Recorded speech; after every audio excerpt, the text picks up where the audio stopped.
Hey guys, I want to show you how to work with the shops on our website. So first you get to this page. This page has two sections. Okay, there's the first one and the second one. The first one is just to upload all the orders from the file that you downloaded from shops, and the second one is to create the file with all the tracking numbers that you need to put back in the file and then upload to shops. Okay, so the first step here, you need to pick up the store that you want to upload the orders from. So let's say we pick shop 1, click on choose a file, go to file for example. Of course, when you download from shops, it comes as a CSV file. So here I provided a link. When you click it, you can convert it from CSV to Excel. Once this is done, then you can just upload the file. Okay, so store is shop 1. We're uploading the file, and just take some test file with 7 orders. Okay, everything here is just for test environment, it's not real. I click upload, and after a few seconds you will see that the orders were added successfully. Now look what happened here.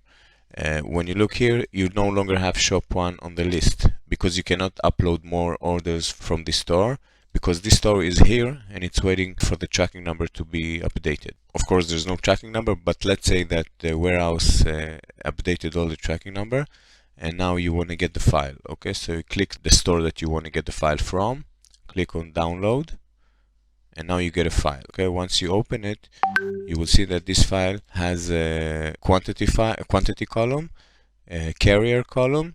This is the tracking number, but it's empty because of course it's empty. I didn't upload anything yet, but just for example, okay, let's say that you have, I don't know, this here, something like that.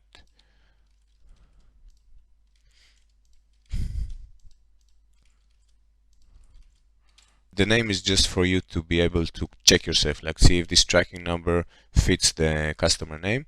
The first line says that it will only appear if you don't have tracking numbers for everything. Like if you have, let's say, 50 orders here and there's one without tracking number, then you don't need to go down and look for it. You will see that it will say that there is one record missing with tracking number. So this is just to help you understand if everything was uploaded successfully. Right now what you have to do, you just need to take all 3 columns like this. You can upload it to the file. You can actually upload it directly to the CSV that you're uploading, but you see that right now in here, this is the quantity column, this is the carrier, and this is the number, the tracking number. So you just put in here, click Control V, and there you go. You have the quantity, the carrier, and the tracking number. Just save it, upload it to shops, and you're good to go. We already have customers working with it and it works fine. So just follow all these steps and you should be okay.